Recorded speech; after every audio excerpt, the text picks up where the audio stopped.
এখন শ্রী রবিশঙ্করজির প্রতিকৃতিতে মাল্যদান করছেন আমাদের বিদ্যালয়ের প্রধান শিক্ষিকা মহাশয় মনীষা মণ্ডল মহাশয়।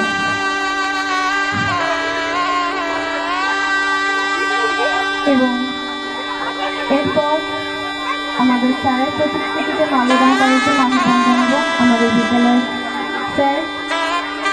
শুধু স্যার নয়, তিনি আমাদের অনেক কিছু, কারণ এই প্রতিষ্ঠানের পিছনে তার অবদান আমাদের কাছে বললেও অনেক কম হবে। তিনি যেভাবে আমাদেরকে পরিচালনা করে চলেছেন, তিনি হলেন